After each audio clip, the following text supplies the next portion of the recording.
पूर्व काल में नर्मदा नदी के तट पर अमरकंटक नाम का प्रसिद्ध तीर्थ था। उसी तीर्थ क्षेत्र में कौशिक वंश में सोम शर्मा नामक एक श्रेष्ठ ब्राह्मण हुए।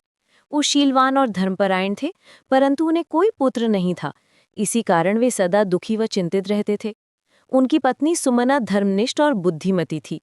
एक दिन सुमना ने अपने पति को चिंतित देखा तो कहा, नाथ, चिंता के समान दूसरा कोई दुख नहीं है। वो शरीर और मन दोनों को सुखा देती है। आपके दुख का कारण क्या है? सोम शर्मा बोले, मैं ना जाने किस पूर्व जन्म के पाप के कारण पुत्रहीन हूँ। यही मेरे दुख का मूल कारण है।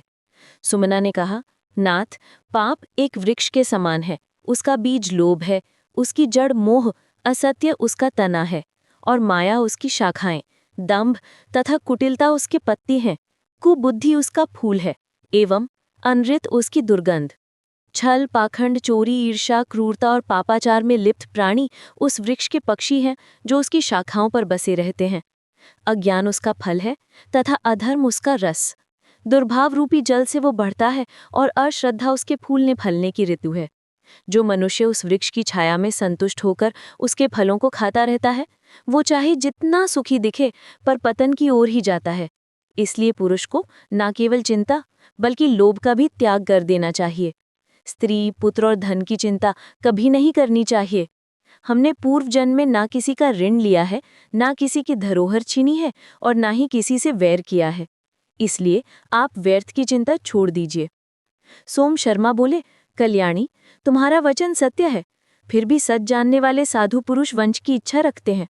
मुझे पुत्र की चिंता है और मैं चाहता हूं कि किसी उपाय से हमें पुत्र प्राप्ति हो। तब सुमना बोली, महाभाग, एक ही गुणवान पुत्र पर्याप्त होता है। बहुत से गुणहीन पुत्र केवल दुख ही देते हैं। फिर उसने कहा, एक पुत्र कुल का उद्धार करता है। आगे उसने कहा, पुत्र पुण्य से प्राप्त होता है, उत्तम कुल पुण्य से मिलता है और श्रेष्ठ गर्भ भी पुण्य से ही मिलता है। इसलिए आप पुण्य का आचरण कीजिए। पुण्य करने वाला मनुष्य ही सच्चे सुख का भोग करता है। ब्रह्मचर्य, तपस्या, पंचयज्ञों का अनुष्ठान, दान, नियम, क्षमा, शौच, अहिंसा, उत्तम शक्ति और चोरी का अभाव, ये 10 पुण्य के अंग माने जाते हैं। मनुष्य को मन, वाणी और शरीर तीनों से धर्म का पालन करना चाहिए। सोम शर्मा ने जिज्ञासावश पूछा, प्रिय, धर्म का स्वरूप क्या है और उसके अंग कौन कौन से हैं? मेरे मन में इसे सुनने की बड़ी इच्छा है। सुमना बोली, अत्रि वंश में उत्पन्न भगवान दत्तात्रेय ही धर्म के साक्षात स्वरूप हैं। महर्षि दुर्वासा और दत्तात्रेय ने अत्यंत कठोर तपस्या की। उन्होंने 10,000 वर्षों तक केवल वायु पीकर तप किया, फिर उतने ही समय पंचाग्नि साधना की और फिर जल में खड़े होकर तपस्या की। इससे वे अत्यंत दुर्बल हो गए। उसी समय धर्म स्वयं अपने परिवार सहित वहां प्रकट हुए। धर्म ने महर्षि दुर्वासे से कहा कि क्रोध तपस्या का नाश कर देता है। फिर उन्होंने धर्म के अंगों का परिचय दिया।